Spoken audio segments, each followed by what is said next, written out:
Good morning all of you.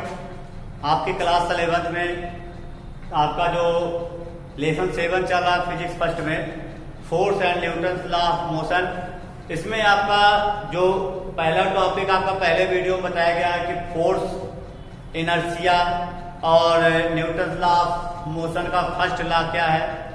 आज आपका जो टॉपिक आने जा रहा है, आपका टॉपिक है आज के वीडियो में, सेकंड वीडियो में पहला टॉपिक हमारा है कि Newton second law of motion. अब न्यूटन का सेकंड लॉ क्या कहता है देखिएगा। तो न्यूटन का सेकंड लॉ हमारा कहता है F इक्वल m में, न्यूटन का सेकंड लॉ क्या कहता है F इक्वल m में, अर्थात किसी भी ऑब्जेक्ट पर जो फोर्स लगाया जाता है वो उसके मास और फोर्स के कारण जो एक्सीलरेशन होता है उसके मल्टीप्लाई के इक्वल होता है, प्रोडक्ट के इक्वल होता है।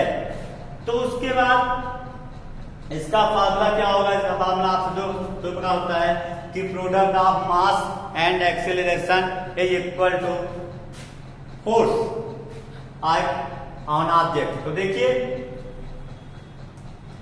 तो सबसे पहले दूसरा क्या होगा, दूसरा हमारा का फोर्स जो होता है मास और एक्सेलरेशन के मल्टीप्लाई इक्वल होता है द वेक्टर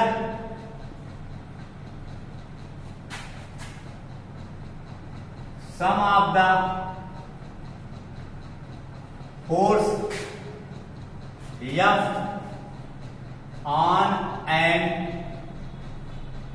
ऑब्जेक्ट, यानी किसी भी ऑब्जेक्ट में जो फोर्स लगता है is equal to the mass m of that object.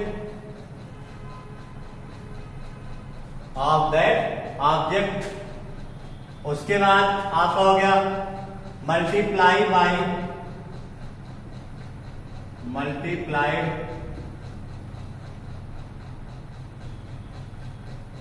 आपका बाय द एक्सेलरेशन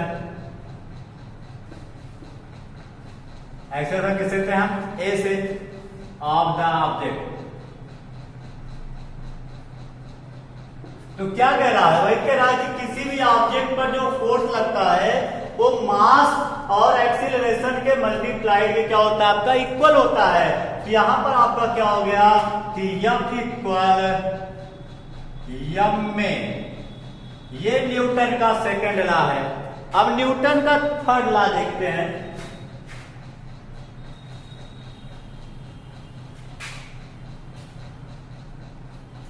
न्यूटन का थर्ड लॉ क्या है, अब आपको बता दें हम,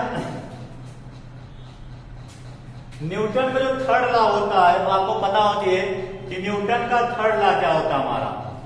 तो न्यूटन का हमारा थर्ड लॉ होता है एक्शन रिएक्शन, अर्थात अगर हम किसी बॉडी पर फोर्स लगाते हैं तो वह बॉडी भी अपोजिट डायरेक्शन में उसी मैग्नीट्यूड का equal magnitude and opposite direction में उतना ही फोर्स लगाती है।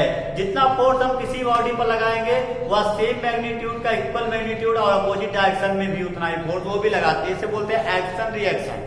तो सबसे पहले हम लिखेंगे क्या, when one body exert a force on a second body,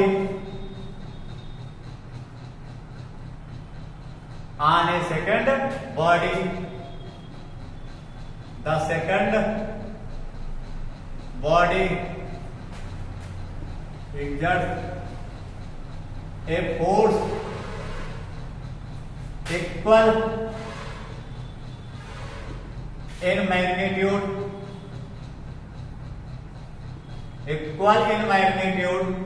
and opposite in direction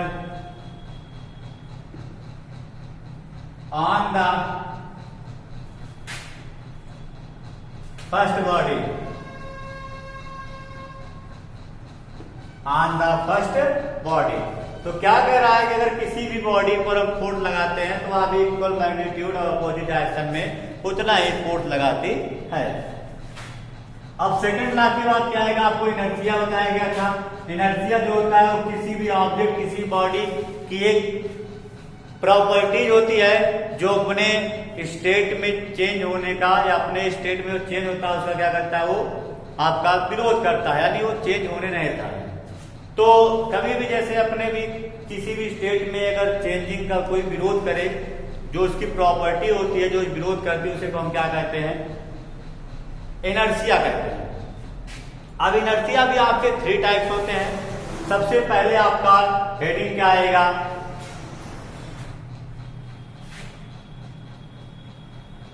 सबसे पहला आपका इनर्शिया में सबसे पहला हमारा आएगा इनर्शिया ऑफ रेस्ट। आपका 3 है इनर्शिया भी 3 टाइप्स की होती है, inertia of rest, inertia of motion, inertia of direction.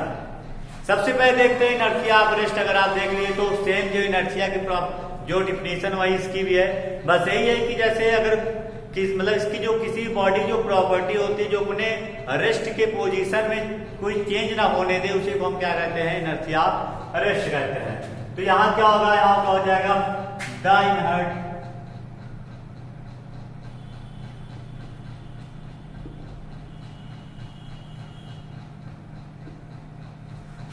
Property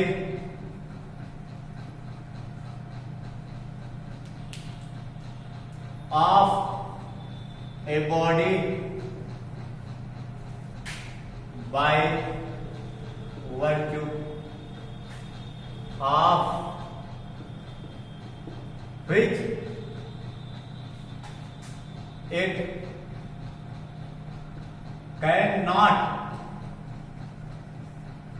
change its position of rest is called inertia of rest। क्या कर रहा था, inherent properties of a body by virtue of which it can not change its position of rest is called inertia of rest. अब उसके बाद second हमारा क्या आएगा, inertia of motion. Inertia of motion, inertia of motion क्या है, same definition होगा।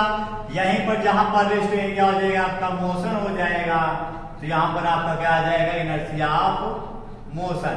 यानी अगर मोशन में चेंज का हो गया, अगर मोशन में चेंज नहीं होने देता है तो उसे क्या कहते हैं, इनर्शिया ऑफ मोशन। अगर रेस्ट में चेंज ही नहीं हुई उसे क्या कहते हैं, इनर्शिया ऑफ रेस्ट। और तीसरा हमारा क्या आता है, डायरेक्शन आता है। तो इनर्शिया ऑफ डायरेक्शन में जहां पर मोशन वहीं क्या हो जाएगा, हमारा डायरेक्शन हो जाएगा।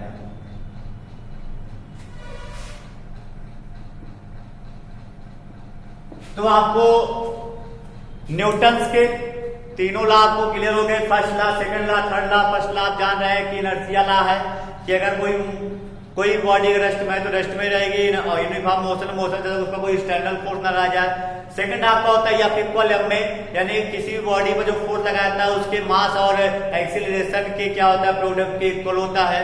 और थर्ड आपका होता है एक्शन रिएक्शन का आपका ला है। एक्शन रिएक्शन मतलब क्या होता है कि अगर किसी भी बॉडी पर हम फोर्स लगाते हैं तो बॉडी में जो होती है अपोजिट डायरेक्शन में सेम मैग्नीट्यूड का फोर्स लगाती है पहली बॉडी पर। फर्स्ट बॉडी, अगर कोई फर्स्ट बॉडी सेकंड बॉडी पर फोर्स लगा रही है तो सेकंड बॉडी भी अपोजिट डायरेक्शन में सेम मैग्नीट्यूड का फोर्स फर्स्ट बॉडी पर लगाती है। उसके बाद इनर्शिया आप होता है 3 टाइप्स होते हैं, inertia of rest, inertia of motion, inertia of direction. अगर आपके रेस्ट में कोई चेंज ही नहीं हो रही है तो वहां पर वो इनर्शिया ऑफ रेस्ट है, वो प्रॉपर्टीज होगी। और ऐसी प्रॉपर्टी जो मोशन में कोई चेंज ना होने दे, इनर्शिया ऑफ मोशन कहलाती है। और ऐसी प्रॉपर्टी जो डायरेक्शन में चेंज ना होने दे, इनर्शिया ऑफ डायरेक्शन कहलाती है। अब अगला आपका टॉपिक जो आएगा अगले आपके पार्ट में आएगा, मोमेंट, इम्पल्स, इस आपको अगले पार्ट बताया जाएगा।